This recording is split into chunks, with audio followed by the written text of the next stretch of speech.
Moving on to the National Assembly, where the Nigerian Senate has raised fresh concerns over the resurgence of insurgent attacks on military formations in the northeast following a deadly assault on a Nigerian army base in Kukawa local government area of Borno State.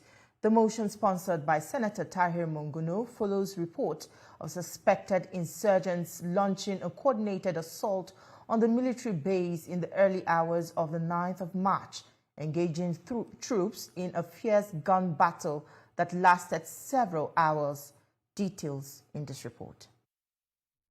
The Senate is drawing attention to what lawmakers describe as a worrying resurgence of attacks on military formations in Nigeria's northeast.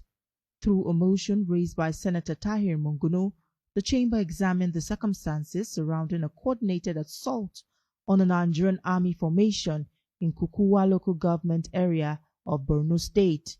Lawmakers say the destruction of military vehicles and the looting of weapons during the attack signals a troubling operational shift by insurgent groups, despite ongoing counterinsurgency efforts under Operation Hardin Kai. In fact, even this morning, as I was coming here to move this motion, I got a report that another community, still in Kukawa local government, named Doro, was attacked by the insurgents, and one soldier lost his life in the course of the fight. The Senate observed a minute of silence in honor of the fallen soldiers and commended troops for their resilience. However, the chamber also stressed that consolidating gains in the fight against insurgency would require stronger intelligence gathering, enhanced surveillance, and sustained logistical support for frontline operations. I also want to commend the military for not abdicating their responsibility.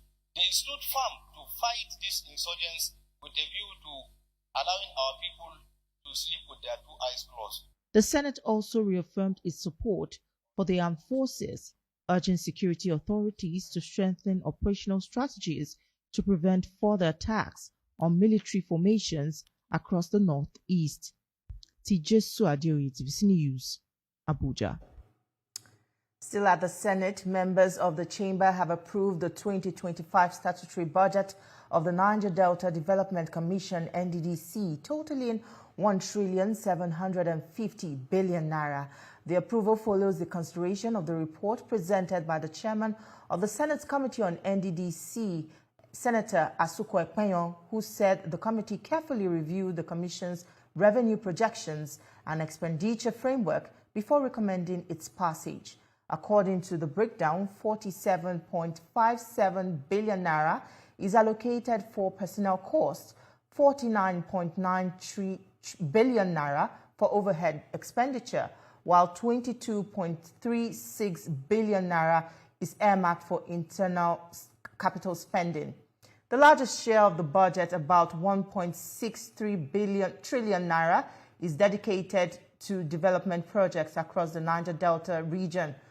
Lawmakers noted that the development components of the budget prioritizes education, healthcare, youth empowerment, power supply, industrial development, security infrastructure, agriculture, and fisheries. Following deliberations, the Senate adopted the committee's recommendations and approved the 1.75 trillion naira statutory budget for the NDDC for 2025 fiscal year. The revenue profile of the Commission for the year 2025 is as follows. Revenue brought forward 109,477,781,733 naira. Federal government contribution 623,533,344,370 naira. Those in favor say aye. Those against say nay. The ayes have it.